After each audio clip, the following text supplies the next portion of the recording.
Olá, alunos e alunas. Uma boa noite, bom dia, boa tarde, aí dependendo do horário que vocês vão assistir essa videoaula. É a primeira videoaula aí que eu estou gravando depois da minha licença, né, que ainda não retornei, mas eu senti necessidade de fazer esse conteúdo de hoje, um vídeo para estar explicando do que resgatar uma aula já gravada, então achei melhor fazer aqui um resumo de fitopatologia, que a gente parou lá em abril, né, que depois vocês estudaram com a professora substituta a parte mais de plantas daninhas. Então, para me retomar, para falar um pouquinho sobre doenças de plantas, eu achei necessário fazer um resumo, uma retomada do que a gente tinha visto, para a gente continuar falando sobre isso aí nas próximas aulas, né? Para que vocês tenham um pouco, uma base melhor de fitopatologia.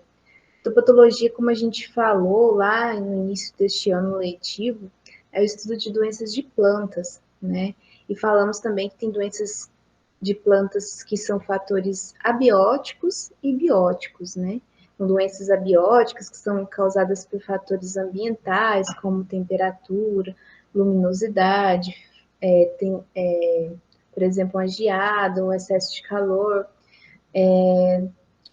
e também fatores como poluição do ambiente, fitotoxidez de um herbicida, são alguns exemplos de doenças abióticas. E as doenças bióticas são as doenças causadas por agentes, por organismos, né, como vírus, bactérias, fungos, espiroplasmas.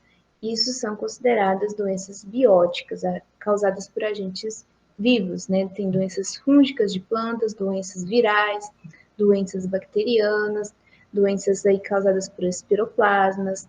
Então, isso é considerado doenças bióticas e abióticas. Então, vou compartilhar com vocês aqui a tela para fazer um resuminho desse conteúdo e também falar um pouquinho do que é sintoma, que a gente chegou a falar o que seria um sintoma de doença. E os sintomas de doenças de plantas são importantíssimos para identificar o que está acontecendo com aquela cultura.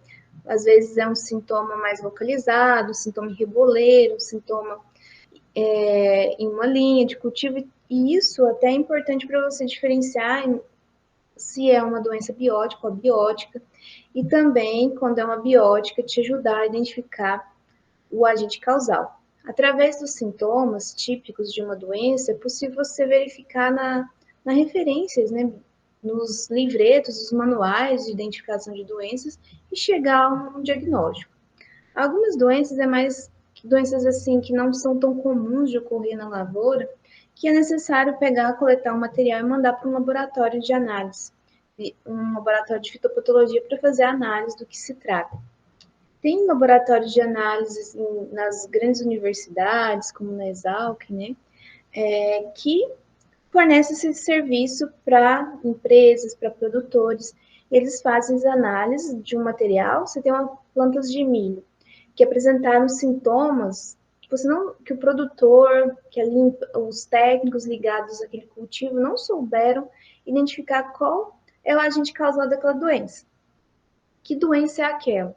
Então, eles coletam esse material, enviam, né, para o laboratório, e com essas amostras é possível fazer uma análise ali no laboratório e identificar o agente causal. Se é um espiroplasma, se é um vírus, uma bactéria, um fungo, o que está ocasionando aquela doença. E a partir do momento que se sabe o que está ocasionando a doença, é possível ou minimizar os danos ou até para o próximo cultivo ter tomada de decisões mais assertivas para evitar perdas maiores de produtividade. Por exemplo, o plantio de um cultivar que seja mais resistente a tal doença que foi observada, ou uma rotação de cultura na área, que a rotação de cultura é um importante método cultural de redução de problemas sanitários na lavoura, ou adoção de alguns métodos químicos, como o uso de fungicida, quando é uma doença fúngica, preventivo. Então, saber o que está acontecendo na sua lavoura é muito importante para controlar o que está acontecendo. Então, por isso que é tão importante a gente estudar fitopatologia num curso técnico aí que vocês estão fazendo de agricultura, para ter uma base de como identificar uma doença e dessa forma possibilitar o seu controle efetivo, tanto no ano de cultivo ou até preventivo para as próximas safras, já que naquela área vai ter um histórico de uma ocorrência de tal de determinada doença, certo? Então, vou compartilhar aqui com vocês um slide fazendo um resuminho aí dessas aulas iniciais que nós tivemos e uma retomada do conteúdo, ok?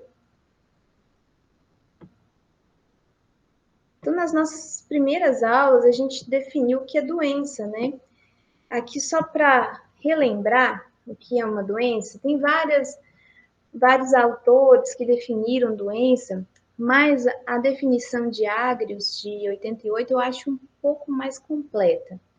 Doença é o mau funcionamento de células e tecidos do hospedeiro que resulta da sua contínua irritação por agentes patogênicos ou de um fator ambiental e que conduz ao desenvolvimento do sintoma. Essa definição de Agrios, ela contempla tanto as doenças bióticas, que é causada por fatores patogênicos, um agente patogênico, né, um fungo, uma bactéria, um vírus, e também contempla que existem doenças abióticas, fatores ambientais, luminosidade, temperatura, deficiência nutricional, tudo isso causa doenças abióticas. E todos os fatores que ocasionam essa doença desencadeiam sintomas, assim como nós, humanos, quando estamos infectados por um vírus, né? Um vírus da gripe, por exemplo, o vírus causa, por exemplo, o Covid-19, o vírus que causa a dengue. Então, nosso corpo contaminado com um vírus de determinada doença vai manifestar sintomas. Sintomas como, por exemplo, de uma gripe, febre, dor no corpo, dor de cabeça, esses são sintomas, né? E as plantas, quando estão infectadas por agentes patogênicos ou quando estão diante de um fator ambiental, deficiência nutricional, vai resultar, por exemplo, um amarelecimento, um arroxeamento de folhas. As folhas mais baixeiras ficam amareladas, são as folhas mais novas. Isso são sintomas, né? Doença é uma condição envolvendo mudanças anormais na forma, alguns sintomas modificam o formato de folha, de fruto. Algumas doenças, tanto biótica como abiótica, interferem na fisiologia da planta, na integridade, na produção dessa planta, no desenvolvimento dessa planta. Algumas doenças virais, por exemplo, ocasionam nanismo na planta, ou superbrotamento, deformação de frutos, frutos retorcidos. Então, tudo isso são sintomas.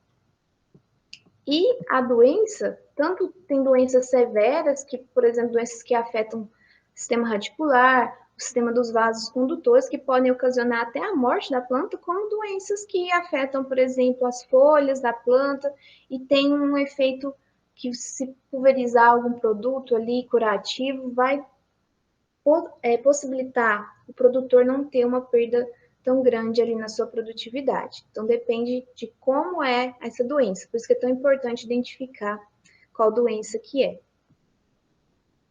Aqui é uma outra definição, né? Doença é o mau funcionamento das células e tecidos do hospedeiro que resulta da sua contínua irritação por um agente patogênico ou um fator ambiental que conduz ao desenvolvimento de sintomas, que é ali a definição de Agrios 88, né?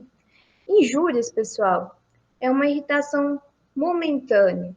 Por exemplo, quando cai o raio numa lavoura e mata as plantas ali, considerada uma injúria, né?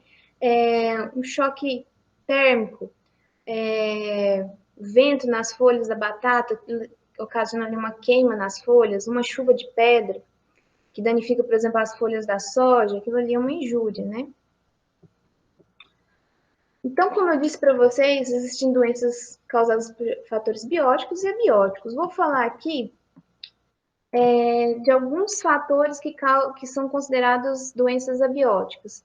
Desequilíbrios nutricionais, fitotoxicidez por herbicidas, fatores ambientais como excesso ou temperaturas muito altas, por exemplo, levando a escaldadura da planta, temperaturas muito baixas, como formação de geada, e a gente esse ano teve geadas aí fortes, né, danificando muitas plantações na nossa região, inclusive plantações de frutíferas como mamão, banana. A gente viajando aí pela nossa região verifica muitas áreas afetadas, cafezais, né, completamente aí queimados pela geada. Encharcamento do solo também é uma doença biótica. O encharcamento do solo, não vai ter oxigênio no solo e a planta morre, né, porque ela precisa do oxigênio. O sombreamento de uma planta, levando ali ao subdesenvolvimento, o estiolamento dela. Injúrias físicas como raio, chuva de granizo, fogo, a própria ação ali dos insetos, né, desfolhando uma planta, o acro causando toxemias, e anomalias genéticas, faciação, variegação. Isso aqui, pessoal, eu peguei de um material da Exalc, do laboratório, a clínica fitopatológica da Exalc, que é lá a Escola Superior, né, de Agricultura Luiz de Queiroz, que fica em Piracicaba. Eles são um importante laboratório de análise de plantas para verificar doenças de plantas, né? E recebe aí todos os dias muitas amostras. Para vocês verem aí nesse gráfico, que em vermelho representa o número de amostras que foram avaliadas e que foi constatado que eram doenças causadas por agentes causais aí, como vírus, bactérias, né? Nematóides, fungos também, e o em verde, que foi constatado que não era uma doença biótica. Dentro dos fatores, dentro dessas amostras, 10% foi considerado aí dentro desse levantamento, né? E aqui por anos, 2007, 2008, 2009, 2010, 2011. Observando o ano de 2011 aqui, 10% das amostras de plantas que chegaram no laboratório, ou por empresa, ou por produtor que mandou essas amostras para avaliar, o que estava causando tal doença, que não foi possível verificar lá na prática, não era uma doença tão relatada, não é uma ferrugem da soja, por exemplo, uma ferrugem do café, que você sabe os sintomas, é tão fácil de identificar. Então, dessas amostras que foram recebidas, 10% foi constatado que eram fatores abióticos, fatores climáticos, né, ou fatores que a gente acabou de citar aí, deficiências nutricionais também, outros fitotoxidez por herbicida, a má aplicação de herbicida gerando uma deriva, ocasionando danos na lavoura ali do vizinho, isso é considerado também um fator abiótico. E os outros 90, quase 90%, os 89,3%, foram considerados aí dentro dessas amostras doenças bióticas, sendo que mais de 60% dessas amostras de plantas doentes foi constatado doenças causadas por fungos, aí 0,4% por nematóides, 0,5% por algas, 2,2% plantas infectadas por vírus, materiais que não foi identificado nada, né, 4,5%, bactérias, 9,4% do material, e ataque por algum inseto praga ou algum ácaro praga, 9,9%. Aqui vou dar alguns exemplos, né, de agentes de doenças abióticas e sintomas. Aqui, de plantas afetadas por temperaturas baixas, formando cristais de gelo, né, que a orquídea no frio com danos, o frio na mandioca gerando aí a queima das folhas, o frio no mamoeiro gerando também esse dano aí na parte foliar. Isso reduz a produção de fotoassimilados pela fotossíntese, consequentemente reduz aí a produtividade. O melão, né, da variedade pele de sapo, que uma lavoura ali que teve problemas ali com temperaturas mais baixas na região de produção, temperaturas entre 7 e 10 graus Celsius, e observou essas manchas na casca, que não é nenhuma doença, né, biótica, uma doença abiótica, e no interior um amolecimento da polpa. Agora, uma coisa, pessoal, muitas das doenças abióticas são portas de entrada para doenças bióticas. Por exemplo, um melão desse lá na lavoura que tem problemas de queima ali pela temperatura, esses danos na casca, É porta de entrada para fungos, para bactérias, que usam esses danos causados pelo ambiente para entrar na planta. Quando tem uma chuva de granizo, aqueles rasgos nas folhas, até nos frutos de uma lavoura, aqueles cortes que as pedrinhas de gelo da chuva de granizo causam, é porta de entrada para agentes causais aí que causam doenças bióticas, fungos, bactérias, né? Aqui, queimadura do sol no tomate, escaldadura do tomate, escaldadura do pimentão. Então, excesso de temperatura, de radiação solar sobre os frutos ali sem muita folha, teve algum problema sanitário que levou a uma redução na área foliar e os frutos ficaram expostos, né? E frutos de tomate com ombro amarelo, que isso é reação ali da planta dos frutos de tomate pela ação direta da luz solar sobre esses frutos. A maçã aqui queimada né, de sol também pelas temperaturas elevadas e o pimentão. Falta de água no solo, né? Deficiência hídrica. Quem nunca viu aí um vasinho que a pessoa viajou, esqueceu de pedir alguém para ir lá molhar e chegou a planta tá seca, morta. Deficiência hídrica. Então, aqui alguns mostrando folhas de uma planta de café seca, né, por falta de irrigação, às vezes tem danos ali no sistema de irrigação de uma lavoura e essa planta acaba morrendo, né?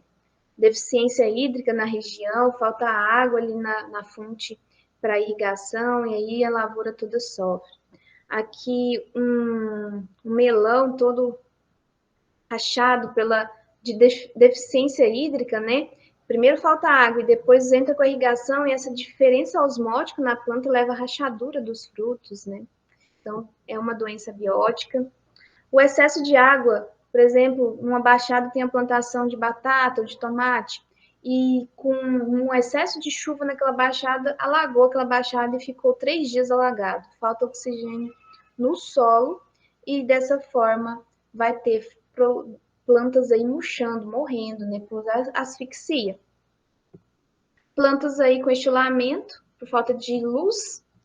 Aqui, deficiências nutricionais, como a podridão apical, que é do tomate, que é deficiência de cálcio.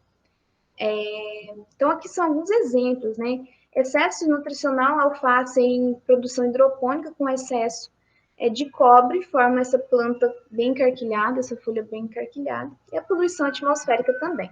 Então, isso são alguns relatos aí de doenças causadas por fatores abióticos.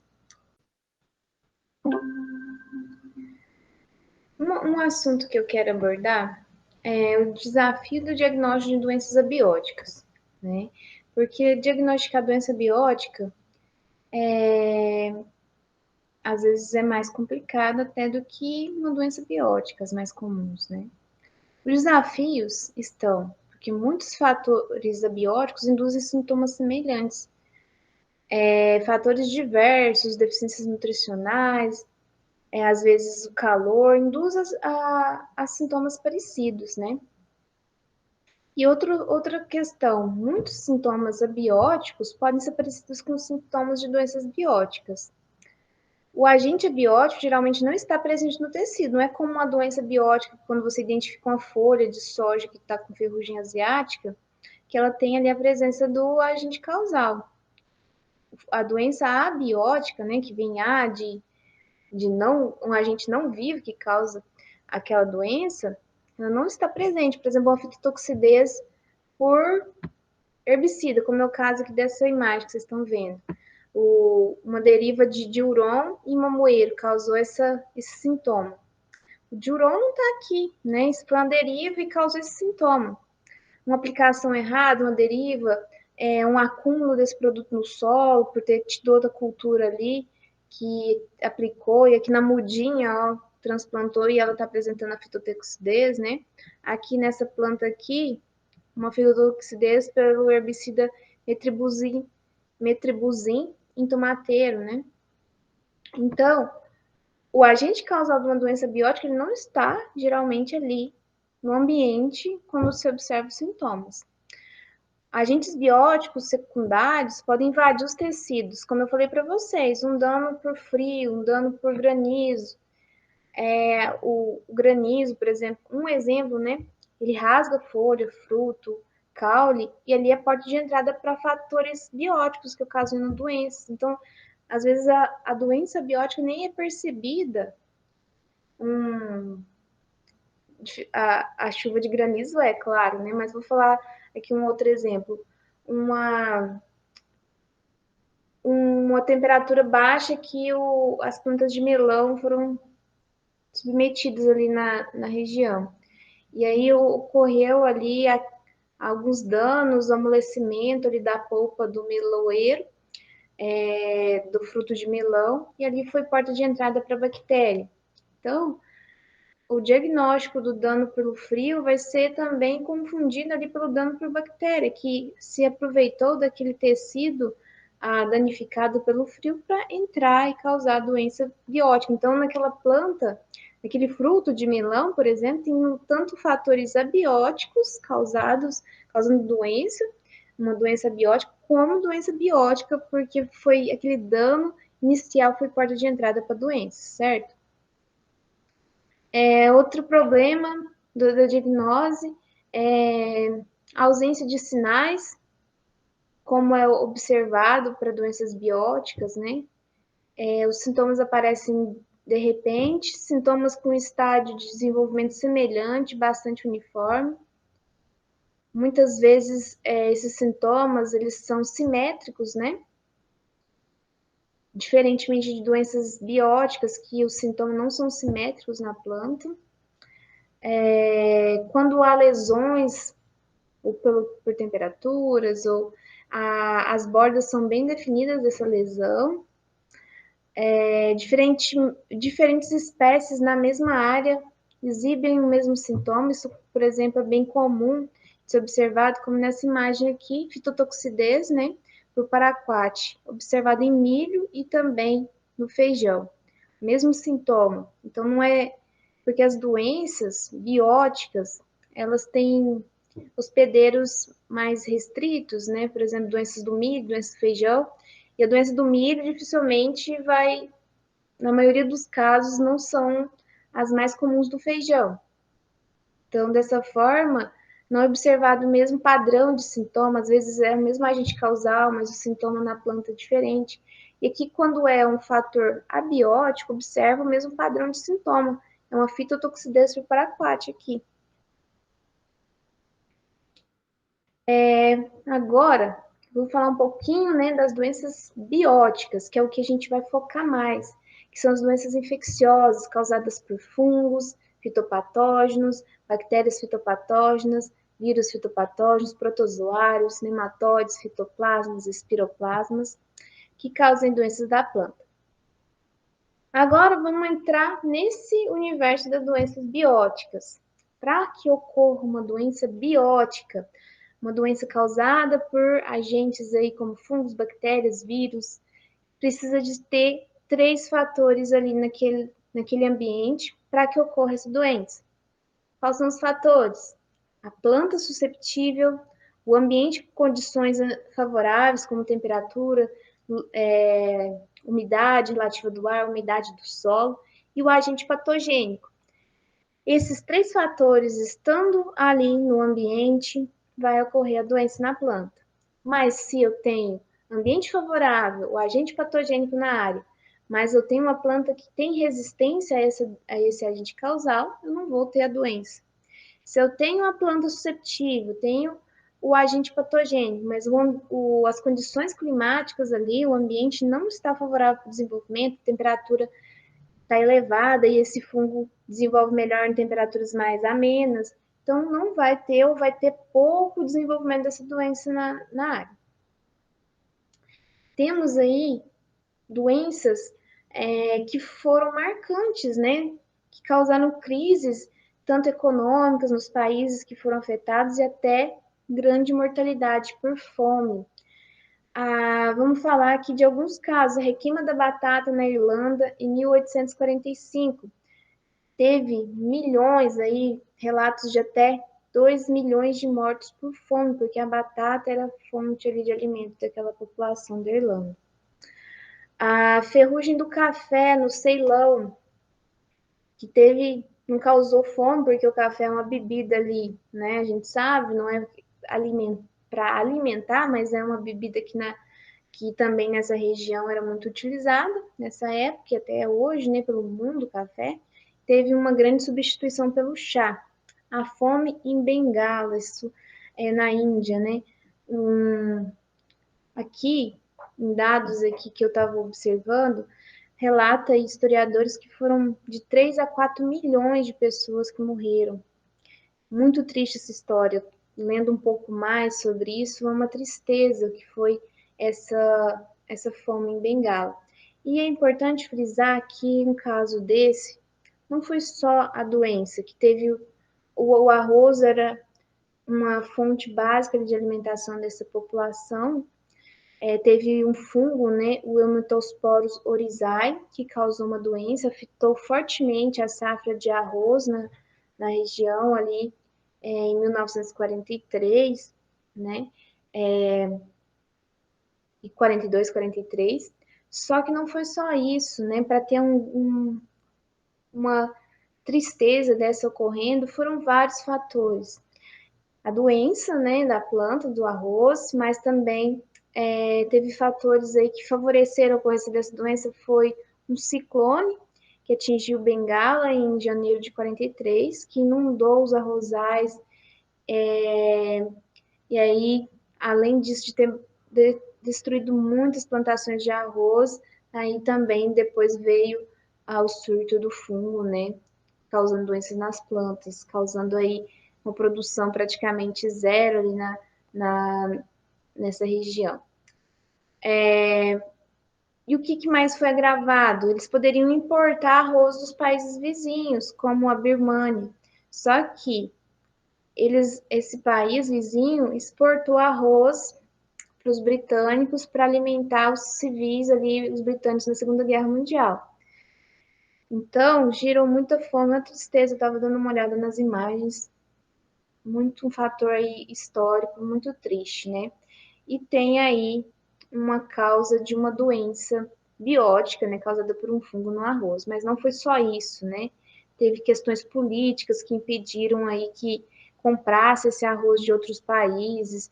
E realmente uma catástrofe. As pessoas mais humildes da população sofreram drasticamente com isso.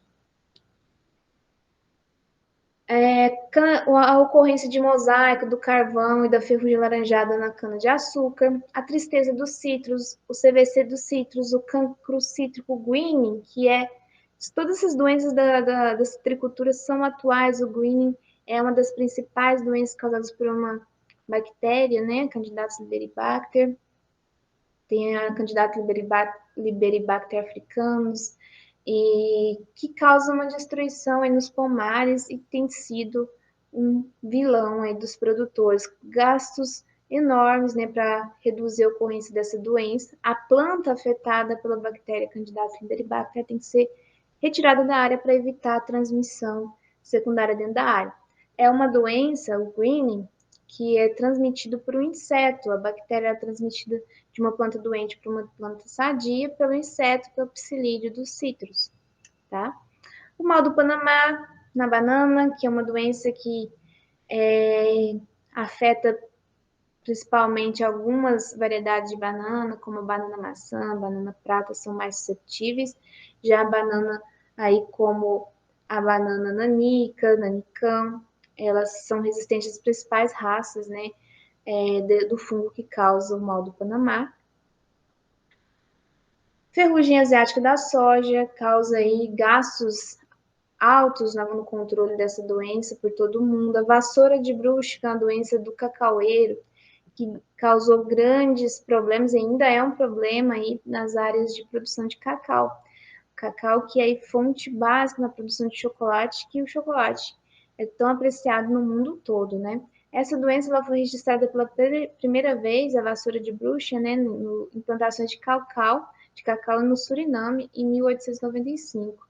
E aí se difundiu pela América do Sul, para as ilhas do Caribe, e se tornou uma doença endêmica, né?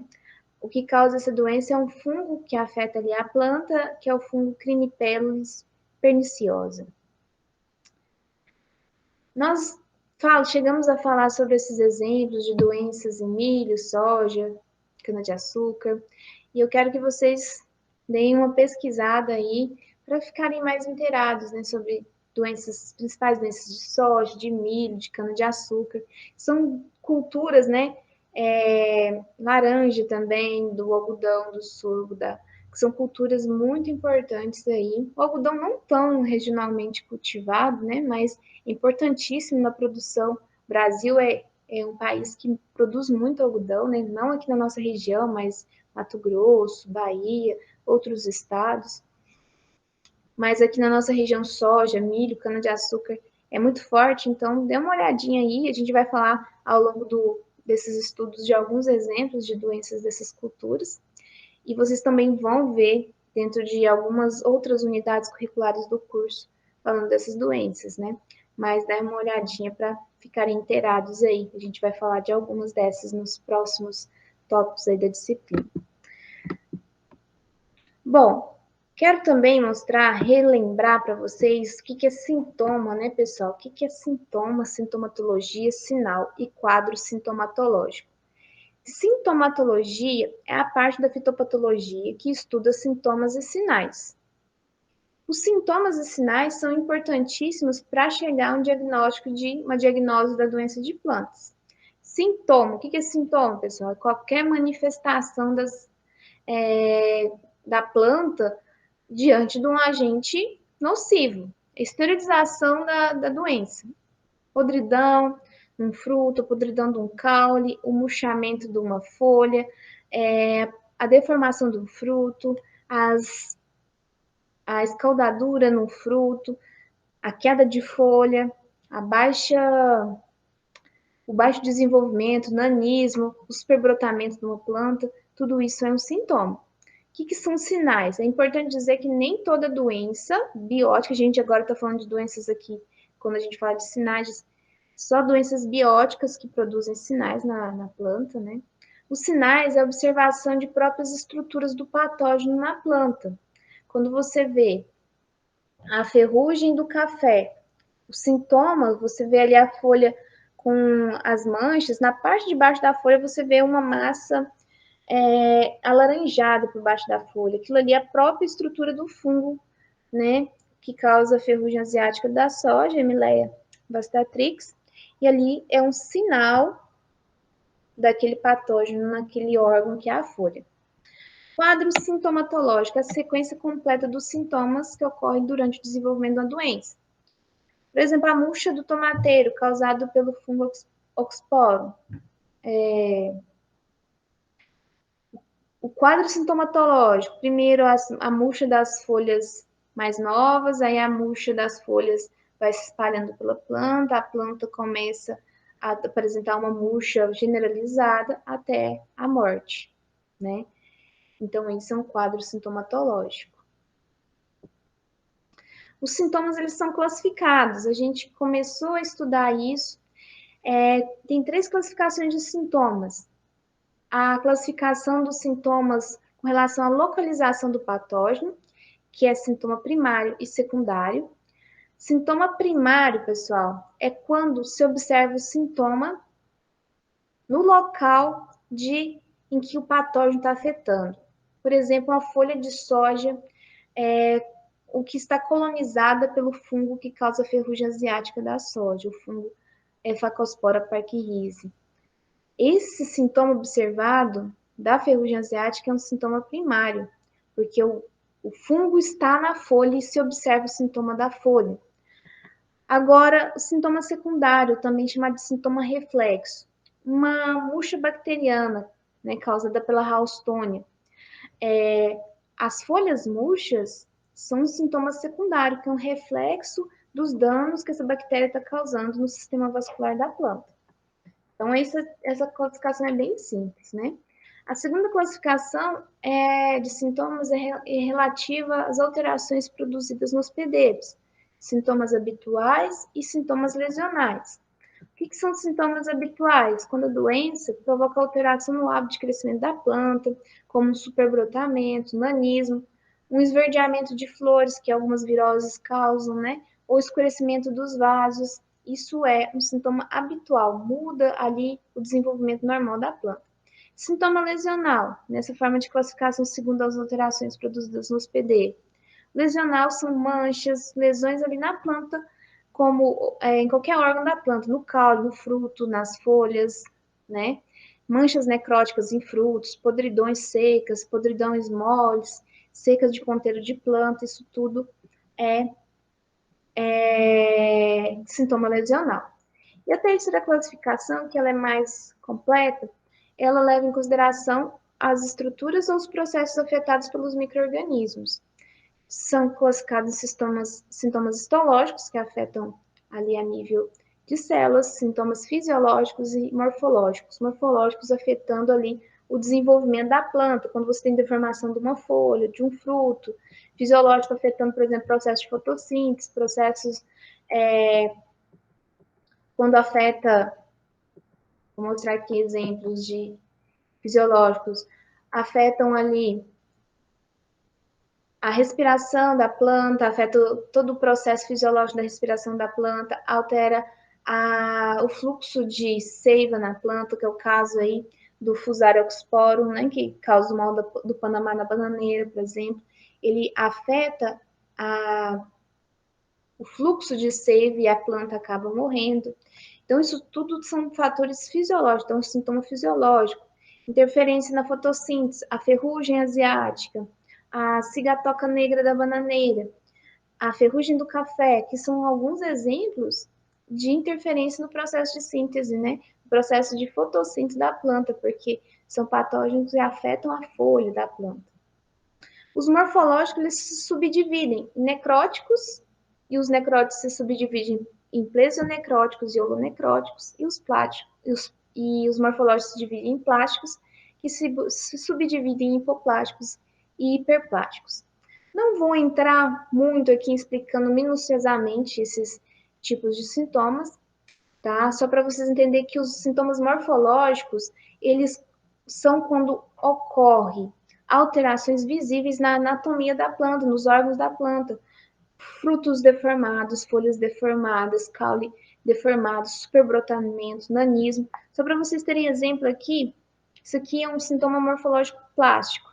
Uma abóbora, uma planta de abóbora foi afetada pelo vírus do mosaico e o fruto ficou com essas bolhosidades, né? Essas deformações. E aqui a folha dessa planta afetada pelo mosaico, o vírus do mosaico, com essa característica de mosaico mesmo, por isso chama mosaico, né? Cores de verde claro com verde mais escuro, e isso, a folha subdesenvolvida, uma folha encarquilhada, isso alterou a anatomia normal desses órgãos da planta, da folha e do fruto. Então, é um sintoma morfológico, tá? Então, altera todo esse desenvolvimento normal do órgão da planta. Ok? Eu não vou entrar muito porque tem aqui no material que eu vou deixar disponível para vocês. Aqui, pessoal, isso aqui é um sinal, ó. É uma folha de café, com a parte de baixo dela com essas pústulas do fungo Emileia vastatrix. Isso aqui é o sinal, é considerado um sinal da doença, né? E essas lesões aqui é um sintoma, ok? Então, resumidamente, queria falar para vocês, era isso, né? Aqui mostrando, né, os nematóides causam as doenças na planta, de diversas plantas, né, os nematóides são grandes problemas na agricultura brasileira, né? Aqui uma raiz normal é uma raiz afetada por nematóide de galha. Os nematóides de galha são do gênero meloidóide, que causa essas deformações nas raízes. Mas tem nematóides que não, de outros gêneros que não causam essas deformações, mas causam danos também pela entrada e saída dele ali alimentando da planta, nas raízes da planta, causam deformações. Uma pergunta para vocês: se uma planta é afetada por nematóides e é observado folhas, uma planta subdesenvolvida em comparação com uma planta que não está afetada, isso é um sintoma primário ou secundário? Deixo aí para vocês responderem para mim, tá? Responderem aí entre vocês e nas próximas oportunidades Eu também vou fazer um formulário com algumas perguntas e vou acrescentar essa perguntinha lá, tá? Para vocês responderem para mim. Isso aqui, pessoal, é uma planta de feijão, né? Com a presença aí de apotécios, de que causa esse mofo branco no feijão, é o fungo Sclerotinia sclerotium. E esse fungo, ele consegue sobreviver no solo, aí sem a planta hospedeira, por muito tempo, porque os escleródios são a estrutura de resistência desse fungo. Vocês estão vendo essa estrutura pretinha aqui? É os escleródios do fungo Sclerotinia sclerotium. Ficam no solo por muitos e muitos anos se não tiver uma planta hospedeira e nem condições ambientais favoráveis. No momento que tiver uma planta hospedeira adequada para esse fungo e condições ambientais favoráveis, vai produzir a formação dos apotécios, que são esses cogumelinhos. Nesses cogumelinhos vai produzir os esporos que vai dispersar ali no ambiente, chegar na planta hospedeira pelo vento, pela água e vai afetar a planta, se a planta for susceptível, se as condições ambientais forem favoráveis, tá? Bom, eu gostaria então de ter feito esse resumão para facilitar o entendimento de vocês nessa parte para a gente ser um ponto de partida para a gente continuar o nosso estudo dentro de fitopatologia, tá? Agradeço a atenção de vocês e a gente vai se falando aí. Qualquer dúvida, estou à disposição. Vou deixar uma atividade para vocês para essa semana, valendo nota. E qualquer dúvida, estou à disposição. Até mais, pessoal. Bons estudos e qualquer dúvida, recorram ao material de slides e também podem recorrer a mim.